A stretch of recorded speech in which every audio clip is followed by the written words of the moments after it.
नमस्कार दोस्तों, पर्यावरण अध्ययन की सीरीज में आज हम लोग विश्व के प्रमुख प्राकृतिक प्रदेशों के बारे में अध्ययन करेंगे।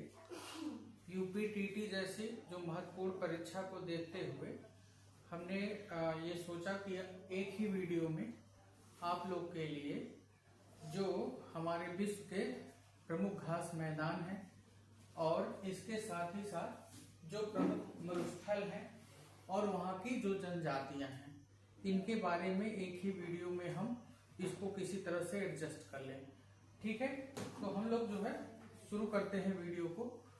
तो हम लोग आज यहाँ पर आप देख रहे होंगे विश्व के प्रमुख घास के मैदान एवं मरुस्थल, इस पे मुख्य फोकस है और बीच बीच में जो महत्वपूर्ण टॉपिक है उस पे हम लोग चर्चा करते हैं।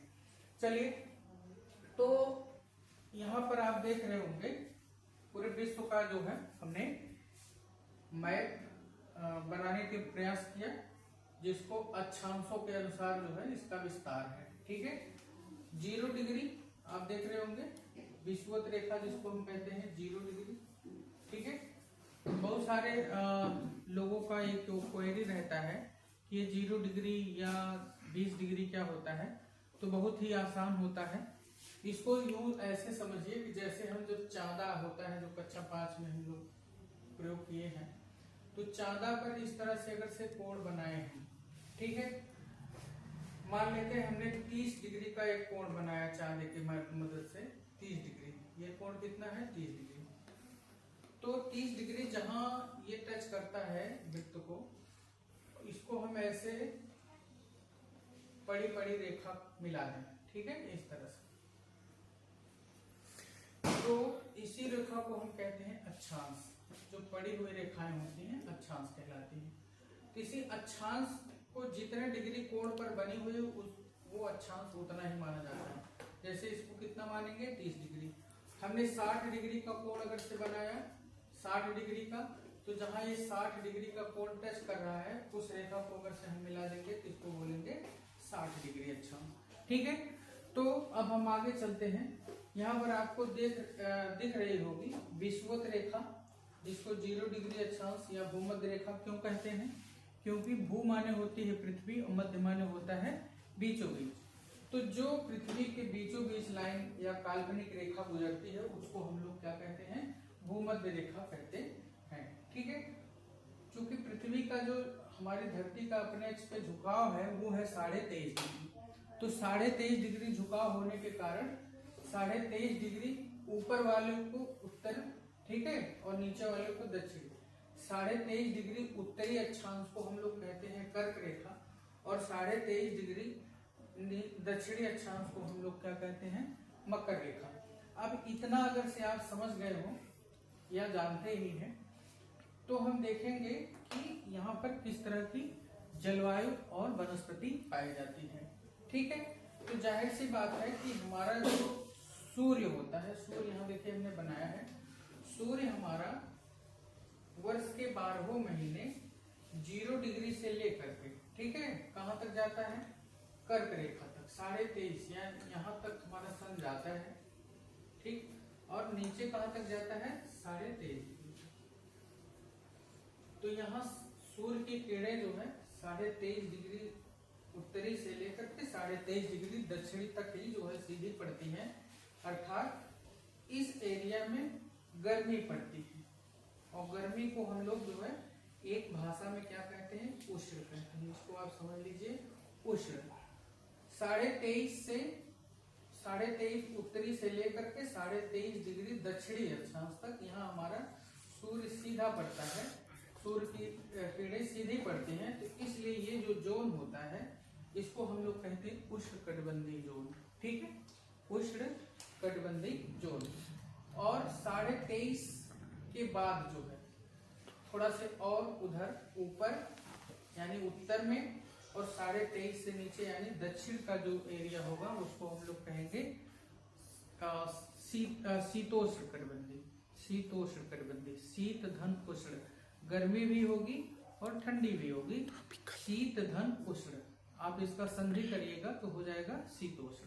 ठीक है, तो तो उष्ण के बाद और नीचे जब हम जाते हैं तो शीतोष्ण हो जाता है, ठीक है। और नीचे जैसे जैसे हम जाते रहते हैं तो सूर्य की किरणें बहुत कम पहुंचती हैं, तो वहां क्या हो जाता है, ठंडा हो जाता है, तो उसको हम लोग कहते हैं शीत कटिबंध। शीत कटिबंध में मुख्यतः जो है 50 से 60 डिग्री, ये वाला एरिया 50 से 60 डिग्री का जो एरिया है इसको हम लोग कहते हैं टैगा, ठीक है। और 60 के ऊपर जहां पर ध्रुवीय क्षेत्र है जो पूरी तरह से बर्फ से ही जमा वाला क्षेत्र होता है, तो उसको हम लोग कहते हैं टुंड्रा, टुंड्रा, ठीक है। तो ये मोटी मोटा कुछ चीजें हैं जो समझने के लिए आपको जरूरत होती है। तो हमसे सबसे ज्यादा जो चीजें पूछा जाता है इसमें यहाँ विषुवत रेखा, ठीक है, विषुवत रेखी प्रदेश, विषुवत रेखी प्रदेश या भूमध्य रेखी प्रदेश, ठीक है। तो आप देख रहे होंगे भूमध्य रेखा, भूमध्य रेखा यहाँ जो है दक्षिण अमेरिका, इधर जो है कौन से देश हैं, वेनेजुएला है, ठीक है, यहाँ पर है ब्राजील, ठीक। अफ्रीका में जो है भूमध्य रेखा पर ये कांगो, कांगो यहाँ पर एक नदी जो है निकलती है जिसका नाम है कांगो या जायरे नदी, ठीक है। इसके बारे में एक और इम्पोर्टेंट तथ्य ये है, ये भूमध्य रेखा को 2 बार काटती है कांगो नदी, ठीक है। और ये भूमध्य रेखा हमारी जो है, भूमध्य रेखा कहाँ से होकर के, ये मलेशिया इंडोनेशिया के क्षेत्र से होकर के गुजर जाती है। तो इसको एक बार आप दिमाग में बैठा लीजिएगा कि भूमध्य रेखा कहाँ से गुजरती है।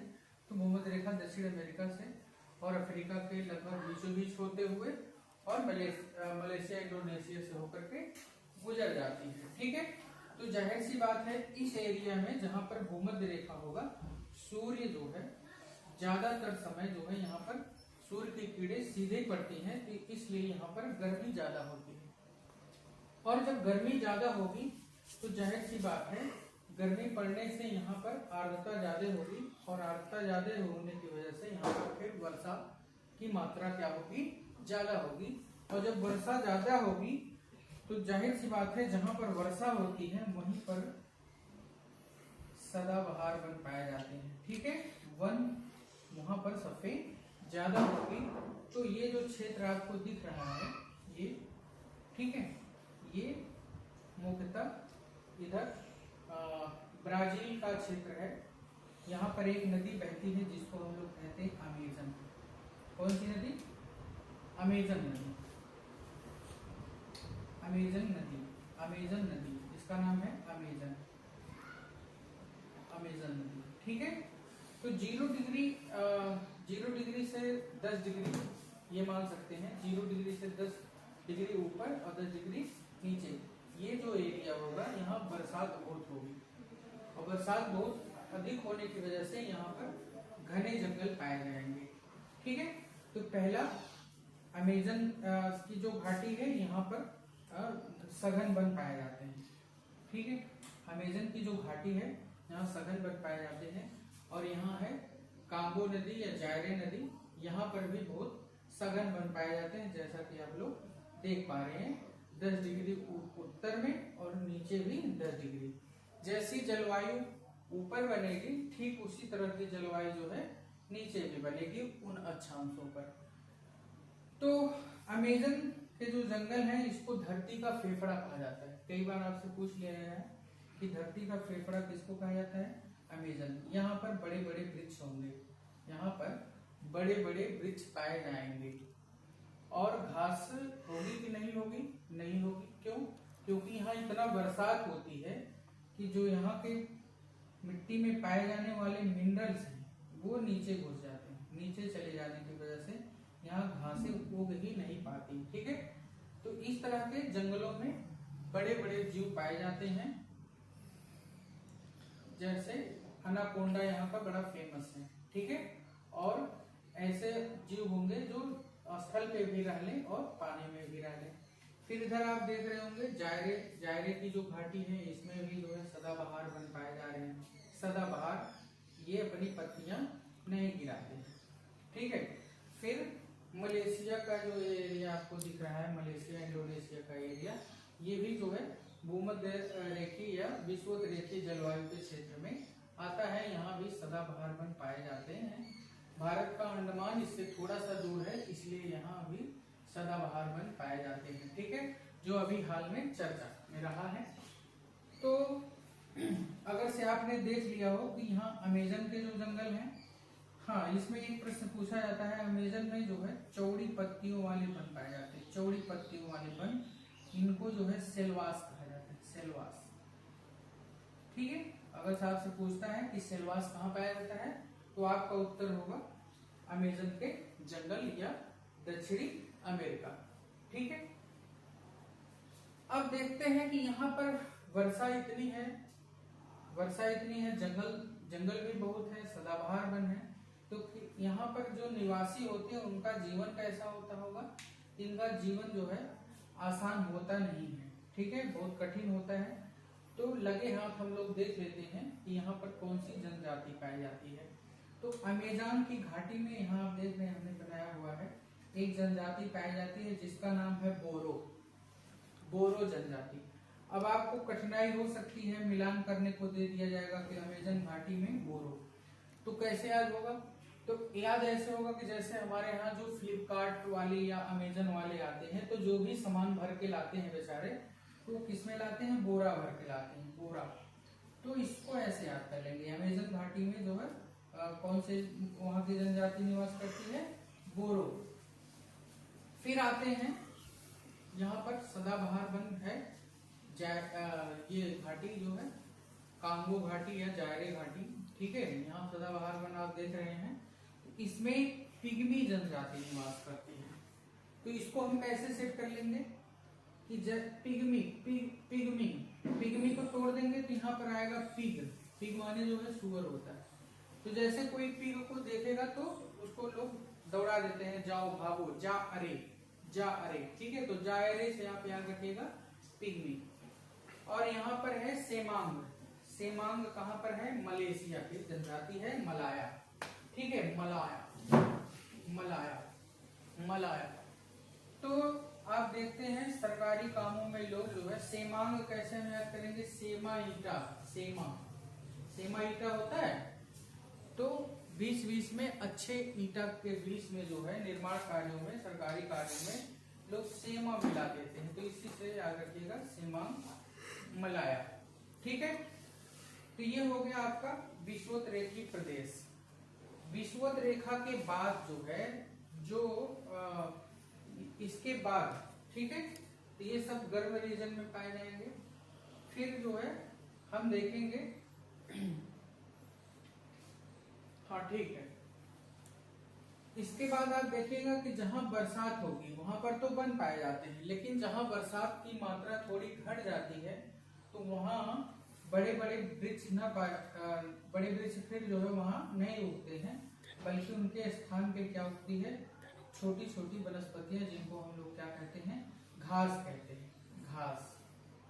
और इन्हीं घास मैदानों पर हमसे प्रश्न पूछे जाते हैं। तो देखते हैं कि इन गर्म क्षेत्रों में देख रहे होंगे आप लोग कि ये 23.5 से अंदर ही है। ठीक है ना, 23.5 के अंदर ही है। तो इसमें जो है ये वाला जो एरिया आपको दिख रहा होगा, ये जो डॉट डॉट किया हुआ है हमने, ठीक है, ये और ये, ठीक है, ये वाला पार्ट बोला जाता है सवाना। ये वन नहीं है, ध्यान रखिएगा, ये कैसा है, घास का मैदान है। क्यों घास का मैदान है, क्योंकि वर्षा की मात्रा यहाँ क्या होती है, कम होती है। क्यों वर्षा कम होती है, तो आपको पता होगा, अफ्रीका महाद्वीप के इस पूर्वी तट पे यहाँ पर एक पर्वत है, ठीक है, कौन सा पर्वत, किलिमंजारो, माउंट किलिमंजारो यहाँ पर है। तो इसलिए हवाएं इसको पार नहीं कर पाती, और ये जो है क्षेत्र कैसा रहता है, सूखा रहता है। तो सूखे की वजह से यहाँ पे घास के मैदान पाए जाते हैं, जो कैसे हैं, अब गर्म को उष्ण कहते हैं, तो उष्ण है कि शीतोष्ण, ये भी आपसे पूछा जाता है। तो सवाना किस में आ जाएगा, गर्म में। ठीक है, 23.5 और 23.5 के बीच ही है, तो ये गर्म में आ जाएगा। सवाना घास के मैदान जो है गर्म मैदान कहे जाते हैं। अब दुनिया में जितने भी जो है घास के मैदान इन गर्म क्षेत्रों में पाए जाएंगे उनको हम सवाना टाइप के घास के मैदान कहते हैं। ठीक है, अब देखेंगे कि कहाँ कहाँ ये घास के मैदान और पाए जा रहे हैं। तो घास के मैदान इधर देखिए, ये दक्षिण अमेरिका महाद्वीप में, ये ठीक है, दक्षिण अमेरिका महाद्वीप में वेनेजुएला एक देश है, इसको आप मैप में देखिएगा। तो वेनेजुएला में जो है लानोस घास के मैदान पाए जाते हैं। कई बार आपसे प्रश्न इसको मिलान करने के लिए पूछ लिया जाता है एक शब्द में। तो लानोस घास का मैदान गर्मी है, सवाना टाइप का ही घास मैदान है, और ये कहाँ पाया जाता है? वेनेजुएला, याद रखिएगा, वेनेजुएला, लानोस। ठीक है, इसको बिना जुमला उमला भी याद कर सकते हैं हम। बिना जुमला के नोज जो है क्या हो जाती है? लाल हो जाती है, किसी की लाल हो जाती है नोज, लानोज वेनेजुएला। ठीक है, अब हम गर्म एक सवाना हो गया जो कि अफ्रीका में पाया जा रहा है। ठीक है, सवाना सूडान के क्षेत्र में है, यहाँ एक देश है सूडान। ठीक है, इसको सूडान टाइप भी कहते हैं। और ये इधर देखिए आप, गर्म क्षेत्र में ही यहाँ एक घास का मैदान है ब्राजील एरिया में, ब्राजील देश में इसका विस्तार ज्यादातर है। यहाँ पर एक होती है घास कंपोज। तो कंपोज घास के मैदान कहाँ पाए जाते हैं? ब्राजील में। कहाँ पाया जाता है? ब्राजील। अब इसको आपको याद ना हो तो क्या करेंगे? जील माने क्या होता है?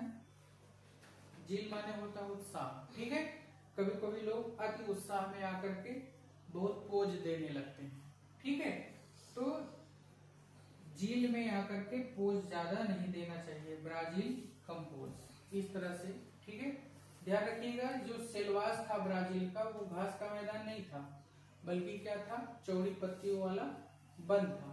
ठीक है, और लानोस हो गया, सवाना हो गया, कंपोज हो गया, ये सब गर्म घास के मैदान है या सवाना टाइप के घास के मैदान है।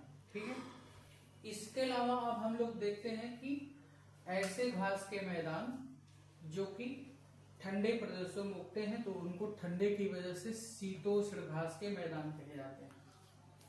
शीतोष्ण घास के मैदान जैसे आप यहाँ देख रहे होंगे, इनको स्टेपी के कारण जो है क्या कहा जाता है? Steppe type. जैसे यहाँ सवाना के कारण सवाना टाइप गर्म को सवाना कहा गया, उसी तरह से स्टेपी टाइप कहा जाता है। ठंडे वाले को क्या कहा जाता है? Steppe type. स्टेपी टाइप आप देख रहे हैं 40 डिग्री, ठीक है, 40 डिग्री से 50 डिग्री के आसपास जो है ये, या 30 डिग्री के ऊपर ही आपको दिखेंगे। ठीक है, ऊपर या 30 डिग्री से नीचे जो भी घास के मैदान होंगे उनको हम क्या कहेंगे? चूंकि यहाँ ठंडी पड़ती है तो ठंडे घास के मैदान कहेंगे। स्टेपी घास के मैदान कहाँ है? यूरेशिया में। ठीक है, यूरेशिया स्टेपीज, रूस और यूक्रेन और इधर कुछ क्षेत्रों में ये जो घास पाई जाती है। हाँ, एक चीज जो है कि जो ठंडी घास के मैदान होते हैं वो बेसिक रूप से ठंडे प्रदेशों में उग रहे हैं। अंतर क्या होता है कि जहाँ ये सवाना टाइप में जो घास होती हैं वो मोटी होती हैं और वो कैसी होती हैं? हार्ड होती हैं, कठोर होती हैं। वो घासें कठोर होती हैं। ठीक है, उनका पशु चारण में उतना अच्छा उपयोग नहीं किया जाता। लेकिन जो ठंडे प्रदेशों की घासें हैं वो क्या होती हैं? मुलायम होती हैं। वहां पर पशु चारण बहुत अच्छा होता है। इसलिए आप देखेंगे जो स्टेपी है, ठीक है, इसी अक्षांश के सहारे आप आगे बढ़ जाइए, इसी अक्षांश के सहारे तो आपको मिल जाएगा प्रेरी उत्तरी अमेरिका महाद्वीप में, यानी अमेरिका और कनाडा जैसे देशों में आपको प्रेरी। ठीक है, अच्छा पहले याद कर लेते हैं कैसे इसको याद करेंगे। तो ये जो शीतोष्ण घास यानी ठंडा घास का मैदान है, ठीक है, कहाँ पे? अमेरिका में। तो कैसे इसको अपने दिमाग में बैठाएंगे? ऐसे बैठाएंगे। अमेरिका इतना मजबूत देश है कि ज्यादातर देश क्या करते हैं? उसके सामने हाथ जोड़ करके प्रेयर ही करते हैं। ठीक है, प्रेयर करते हैं, प्रार्थना करते हैं। ऐसा है नहीं, बस हमें दिमाग में बैठाने के लिए। प्रेयरी कहाँ? उत्तरी अमेरिका का।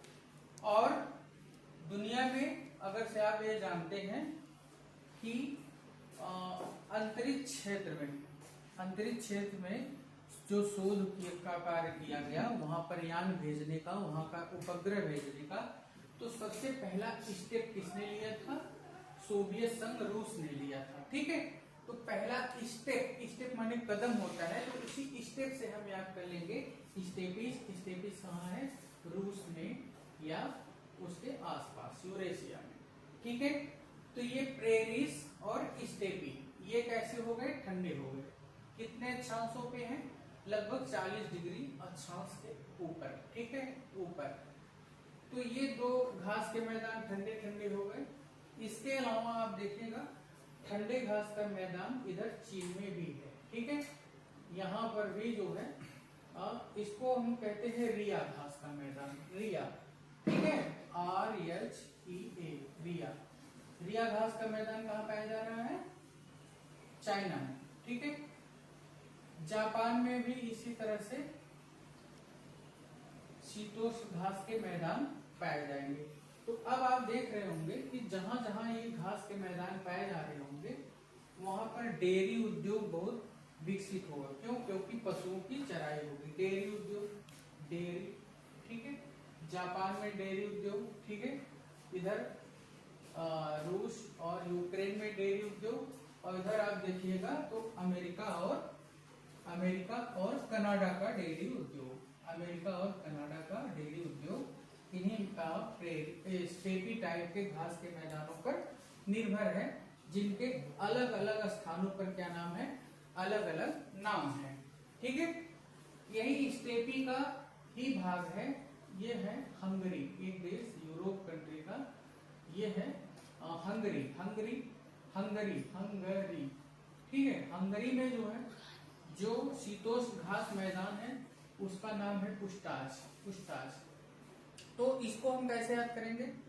देखिए, हंगरी को इंग्लिश में आप अगर से तोड़िएगा तो ये होता है HUNGRY, हंगरी। हंगरी माने क्या होता है? भूखा।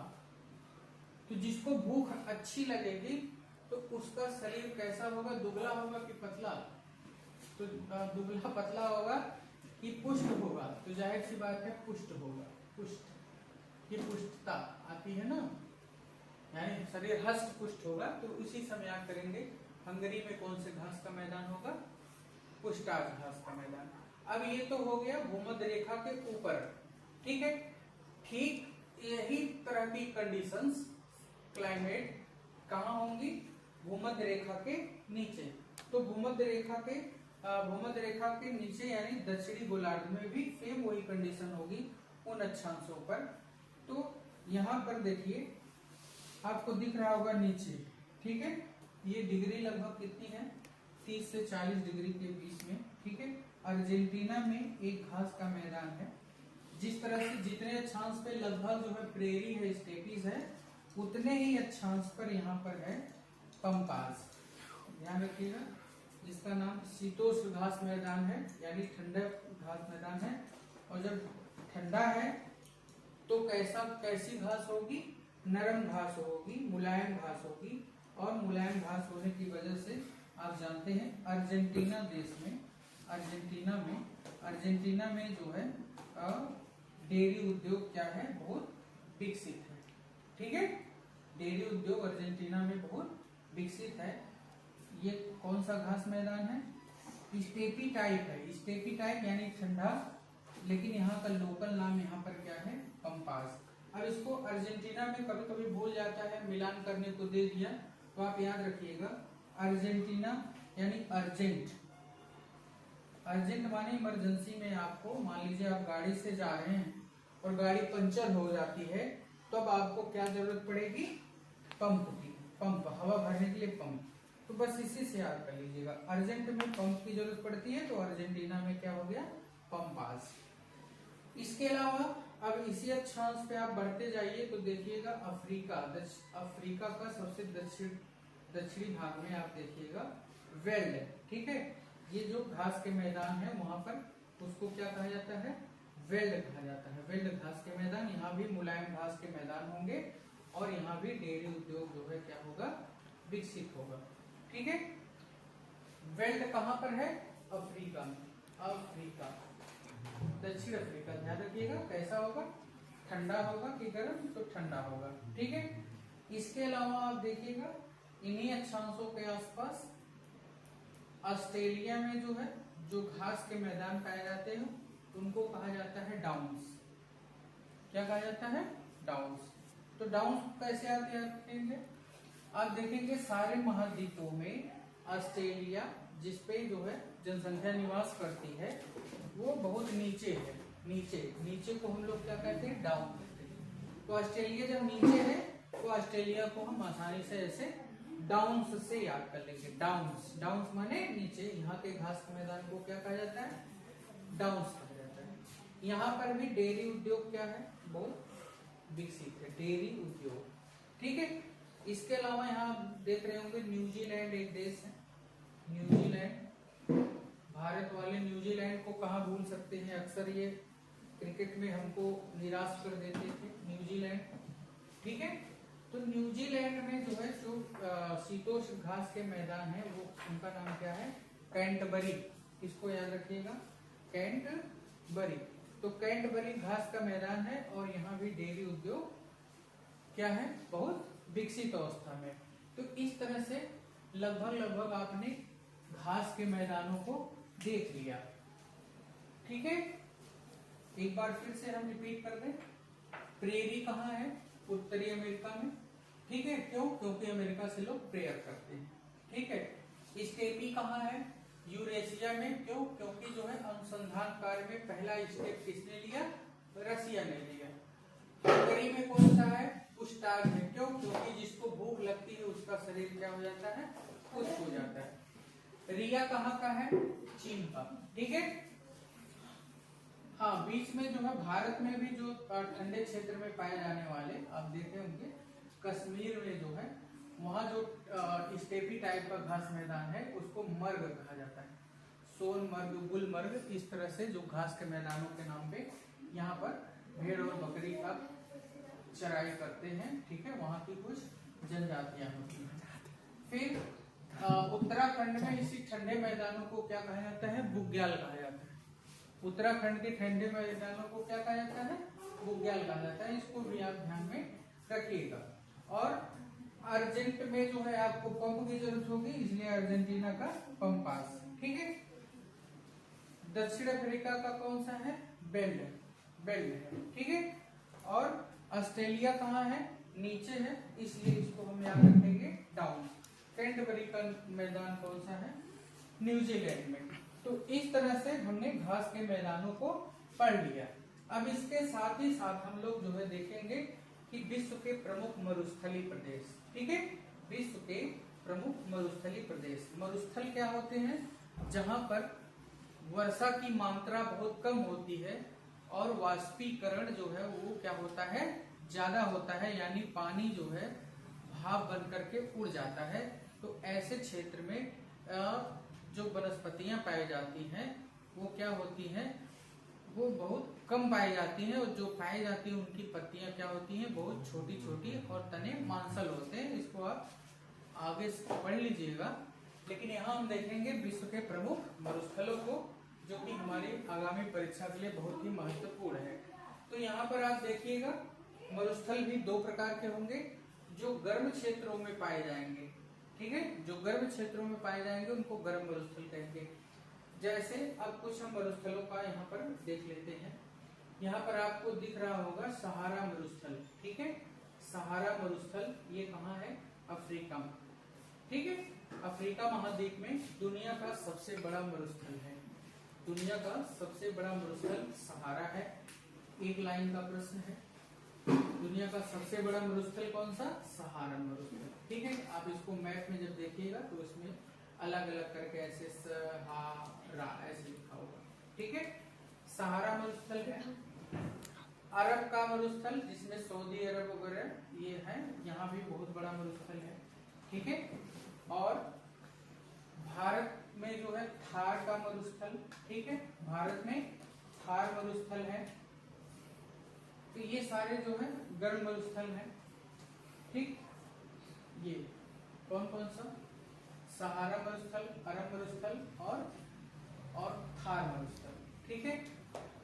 इसके अलावा आप देख रहे होंगे अरिजोना मरुस्थल आपको दिख रहा होगा, अरिजोना मरुस्थल या सोनारन मरुस्थल, ठीक है, ये अमेरिका में है। अरिजोना मरुस्थल या सोनारन मरुस्थल, इसको आप अमेरिका में याद करेंगे। कैसे याद करेंगे कि अरिजोना, अरिजोना तो अमेरिका क्या है भाई, उसकी राजनीतिक स्थिति या पावर है। तो कई बार आप जानते हैं कि जब आप किसी को जो है ऐसे ही टरकाते हैं किसी काम में, आपसे पूछा कि जो है कल आएंगे, तो आप लोग ऐसे ही अनमने ढंग से कहते हैं अरिजोना, तो अरिजोना कहाँ है? अमेरिका में, ठीक है। इसके अलावा आप देखेंगे हाँ, अटाकामा मरुस्थल, अटाकामा मरुस्थल जो है ये चिली में है। कहाँ पर है? चिली में है, ठीक है। और अफ्रीका महाद्वीप के दक्षिण की ओर, ठीक है, कालाहारी और नामिब मरुस्थल, ठीक है, कालाहारी और नामिब मरुस्थल हैं, ठीक है। और ऑस्ट्रेलिया महाद्वीप में भी ढेर सारे मरुस्थल हैं, उसमें से मुख्यतः कौन से हैं? गिब्सन और ग्रेट विक्टोरिया। तो ध्यान रखिएगा, ऑस्ट्रेलिया में ग्रेट विक्टोरिया और गिब्सन, ठीक है, चूंकि अंग्रेजों का ही एक उपनिवेश था, वहां के रानी के नाम पे ये मरुस्थल है गिब्सन, ठीक है। तो इसमें मोटी मोटा हम देख लेते हैं कि क्या कारण होंगे कि जो मरुस्थल का निर्माण होता है, ठीक है। तो मरुस्थलों का निर्माण के लिए कई कारक होते हैं। पहला कारक, हाँ, एक प्रश्न इस पे पूछा गया था कि आप देख रहे होंगे महाद्वीपों के ये पश्चिमी किनारे पर ही हैं, महाद्वीपों के पश्चिमी किनारों पर ही आपको मरुस्थल मिल रहे हैं, ठीक है। ये देखिए पश्चिमी तट पर है, थार का मरुस्थल भारत के पश्चिमी तट पे, अरब का मरुस्थल हुआ, सहारा का मरुस्थल पश्चिमी तट पर, अरिजोना में या सोनारन मरुस्थल पश्चिमी तट पर ही, ठीक है, अटाकामा का मरुस्थल पश्चिमी तट पर ही, ठीक है, कालाहारी और नामिब मरुस्थल भी पश्चिमी तट पर। तो एक चीज ये ध्यान रखिएगा कि दुनिया के ज्यादातर मरुस्थल महाद्वीपों के पश्चिमी तटों पर होते हैं। क्यों? कारण ये है कि जब ये महासागर से जो आर्द्रता युक्त हवाएं चलती हैं, तो यहाँ बीच में यहाँ तक पहुँचते पहुँचते इतनी ज्यादा दूरी हो जाती है कि वे हवाएं क्या हो जाती हैं? शुष्क हो जाती हैं, सूख जाती हैं, इसलिए यहाँ पर वर्षा नहीं कर पाती और यहाँ मरुस्थल का निर्माण हो जाता है। दूसरा रीजन यहाँ पर और क्या हो सकता है, कई बार कुछ जो है पर्वतीय अवरोध होता है, ठीक है, पर्वतीय अवरोध, जैसा कि आप देख रहे होंगे यहाँ पर अमेरिका में एक पर्वतमाला पाई जाती है, रॉकी पर्वतमाला। कौन सी पर्वतमाला? रॉकी, ठीक है। तो रॉकी पर्वतमाला, ठीक, इधर से आने वाली हवा को क्या कर देता है, जो नमी युक्त हवा है, ठीक है, तो इसको रोक लेती है। और यहाँ पर जो है जब नमी युक्त हवा, जैसे हमने देखा है भारत में यहाँ है पश्चिमी घाट जो अरब सागर से हवा उठती है, नमी युक्त हवा, तो ये क्या होती है, पश्चिमी घाट से टकरा करके जो है यहाँ पर बारिश कर देती है, और इस क्षेत्र में, इस एरिया में जो है बारिश नहीं हो पाती। इसको हम भूगोल की भाषा में वृष्टि छाया प्रदेश भी कहते हैं, जहाँ पर बारिश नहीं होती है वृष्टि छाया प्रदेश कह लेते हैं, ठीक है। तो इसलिए बहुत सारे मरुस्थलों का निर्माण जो है, देखिए यहाँ पर रॉकी है और यहाँ पर है कौन सा, दुनिया की सबसे लंबी पर्वतमाला इंडीज, ठीक है, इंडीज पर्वतमाला। इंडीज पर्वतमाला का रेन साइडो एरिया हो जाता है, ठीक है, इंडीज पर्वतमाला का रेन साइडो एरिया अटाकामा मरुस्थल, ठीक। इसी तरह से जो अरब का मरुस्थल है, यहाँ आप देखेंगे यहाँ पर ईरान में एक पर्वतमाला है जाग्रोस, ठीक है, जाग्रोस पर्वतमाला जो है यहाँ से जो नमी युक्त हवाएं आती है उनको क्या कर लेता है, रोक देता है, और यहाँ पहुंच नहीं पाती, इसलिए यहाँ पर एक मरुस्थल का निर्माण हुआ। तो एक कारण तो ये हो गया कि हाँ, यहाँ पर देखिए आप एटलस पर्वतमाला है। एटलस पर्वतमाला कहाँ है? एटलस पर्वतमाला अफ्रीका महाद्वीप में है। एटलस पर्वतमाला इधर से भूमध्य सागर की तरफ से आने वाली हवाओं को क्या करता है? रोक देता है, यहाँ पर नमी नहीं पहुंच पाती। इसी तरह से ऑस्ट्रेलिया में आप देखेंगे तो यहाँ पर है ग्रेट डिवाइडिंग रेंज। थोड़ा वीडियो में कंटेंट ज्यादा ले रहा हूँ, इसलिए हो सकता है कि आप लोग को क्लियर ना हो, इसको थोड़ा सा डिटेल में पढ़ लीजिएगा। लेकिन मेरी कोशिश है कि ज्यादा से ज्यादा चीजें आपको मिल जाए, क्योंकि परीक्षा आपकी बहुत नजदीक है। यहाँ है ऑस्ट्रेलिया में, ध्यान रखिएगा, ग्रेट डिवाइडिंग रेंज इसको बोलती है, ग्रेट डिवाइडिंग रेंज। तो ग्रेट डिवाइडिंग रेंज भी वही रेन शैडो का काम करती है। इधर से आने वाली जो हवाएं यहाँ टकरा करके बारिश करती है, और इधर जो है पश्चिमी क्षेत्र में क्या हो जाता है? सूखा हो जाता है। तो एक कारण मरुस्थल बनने का ये रहा। दूसरा कारण क्या होता है? जो महासागर में जो ठंडी जलधाराएं बहती हैं। आप जानते होंगे महासागरों की जो दो जलधाराएं होती हैं, एक ठंडी होती है, एक गर्म होती है। तो गर्म जलधाराओं को आपने पढ़ा होगा,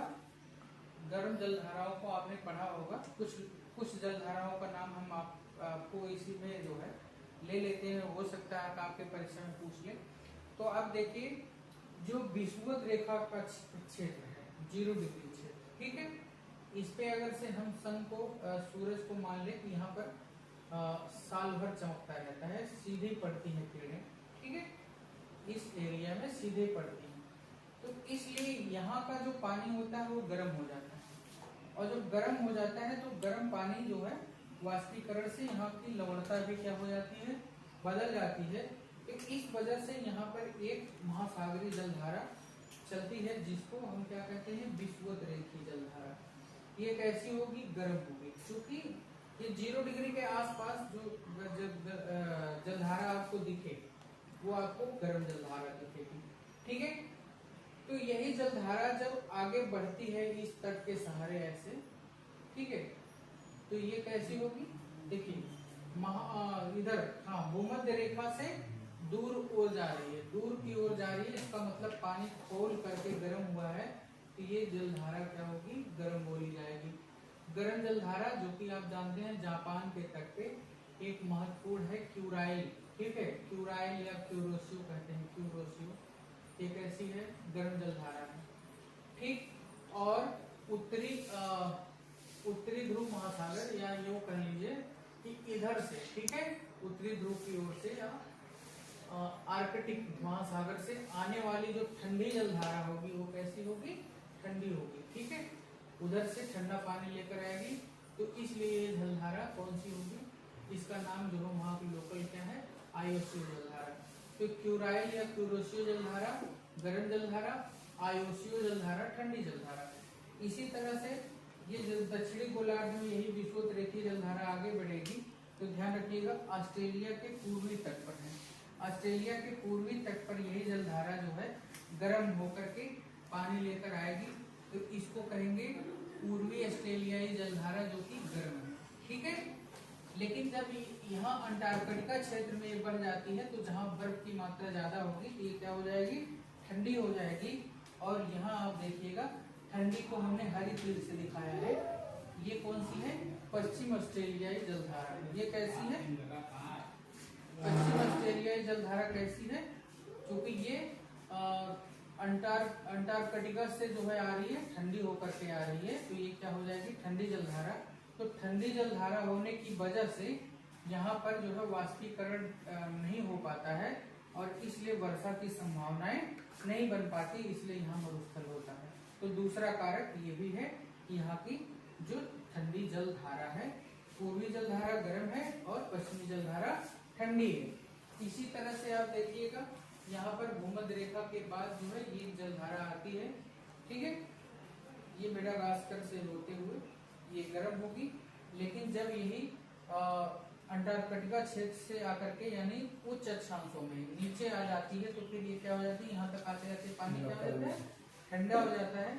फिर देखिए ये जो जलधारा है, ठीक है, ये जलधारा, इसको बेंगुला की जलधारा कहते हैं। बेंगुला जलधारा जो है कैसी है, ये ठंडी है, और जब ये अफ्रीका के पश्चिमी तट से होकर के गुजरती है तो ठंडी जलधारा होने की वजह से यहाँ पर वाष्पीकरण नहीं होता और वर्षा की संभावना क्या हो जाती है, खत्म हो जाती है। इसकी वजह से यहाँ पर कालाहारी और नामी मरुस्थलों का निर्माण हुआ। ठीक, आप देख रहे होंगे यहाँ पर एटलस का रेन शैडो क्षेत्र है, लेकिन वहां पर उधर से देखिए, इधर से एक ठंडी जलधारा आ रही है जिसको हम कहते हैं कनारी जलधारा, ठंडी जलधारा। ऊपर से देखिए, या तो ऊपर से जो है इधर उत्तरी ध्रुव महासागर की ओर से, आर्कटिक महासागर की ओर से आने वाली जो जलधारा होगी वो ठंडी होगी, तो ये ऊपर से आ रही है, ये ठंडी जलधारा है। तो कनारी जलधारा के कारण भी जो है सहारन मरुस्थल का निर्माण हुआ। ठीक है, इसमें एक और गर्म जलधारा आपके परीक्षा के दृष्टि से महत्वपूर्ण है, क्योंकि देखिए ये विषुवत रेखा क्षेत्र से, ठीक, ये मैक्सिको की खाड़ी है, यहाँ से आगे बढ़ती हुई जा रही है, तो ये गर्म है। ठीक है, ये गर्म जलधारा का नाम क्या है, गल्फ स्ट्रीम।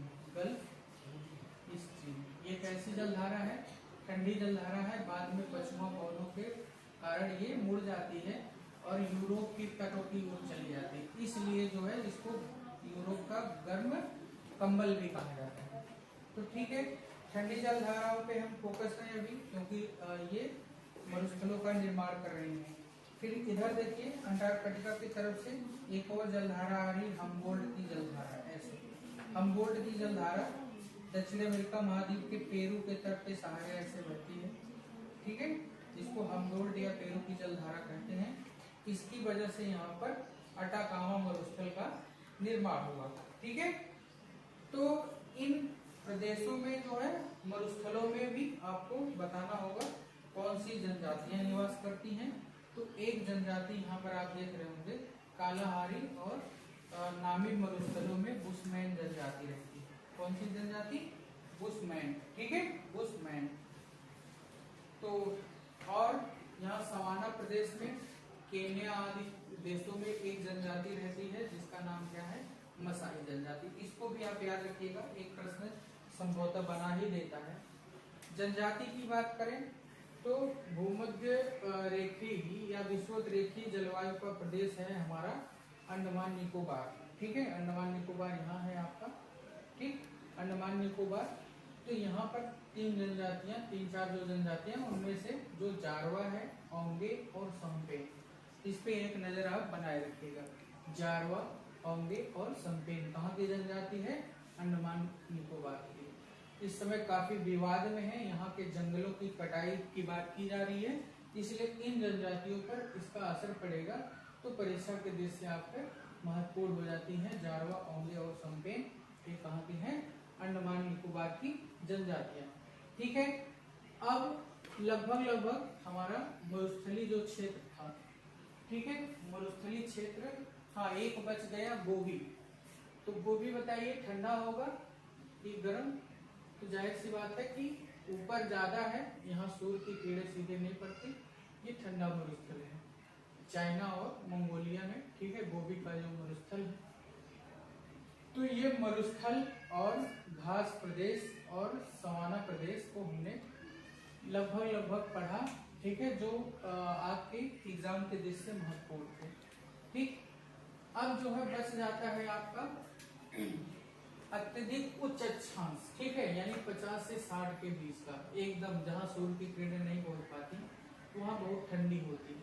बहुत जब ठंडी होती है तो वहां पर वनस्पतियों का विकास नहीं हो पाता।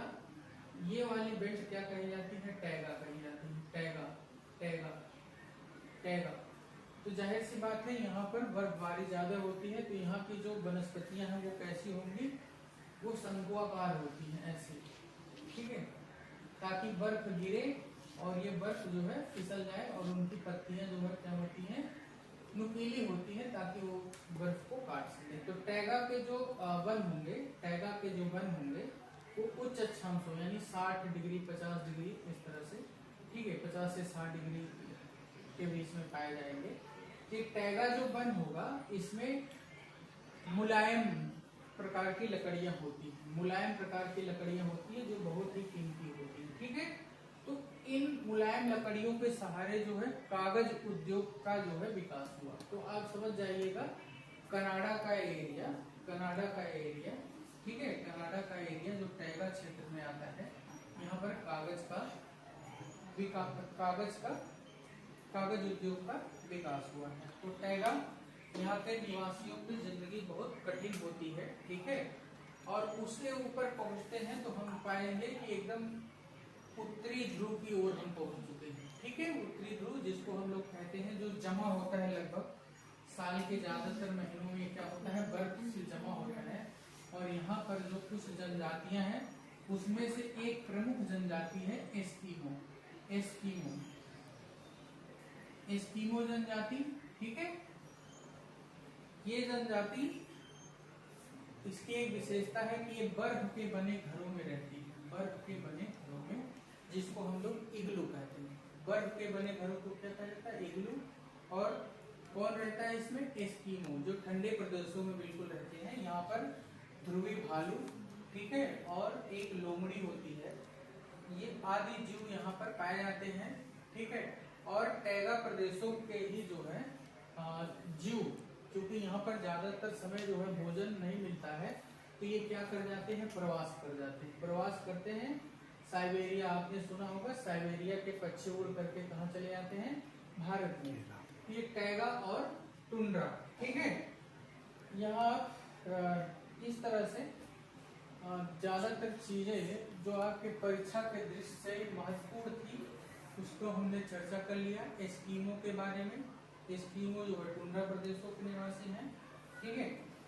और हाँ, चलते चलते एक बात और बता दी, मैपिंग की ही बात है। आप देख रहे होंगे कि 0 डिग्री यानी मध्य रेखा और 23.5 डिग्री उत्तरी कर्क रेखा और 23.5 डिग्री दक्षिणी मकर रेखा, तीनों रेखाएं अफ्रीका महाद्वीप से गुजर रही हैं, तीनों रेखाएं अफ्रीका महाद्वीप से गुजर रही हैं। भूगोल के लिए कभी कभी पूछ लिया गया है कि वो कौन सा महाद्वीप है जहां से तीनों रेखाएं गुजरती हैं, ठीक है। तो इसका उत्तर आपका होगा कौन सा, अफ्रीका महाद्वीप। एक और प्रश्न यहाँ भूगोल का है, ठीक है, ये है गिनी की खाड़ी, जहां से 0 डिग्री अक्षांश और 0 डिग्री देशांतर एक दूसरे को कट करती है, ठीक है। तो इस तरह से आज के लिए इतना ही, और इसको आप देखिएगा और इससे संबंधित मैप का अभ्यास करिएगा, तो ये अभ्यास जो है आपका कंप्लीट हो जाएगा। धन्यवाद।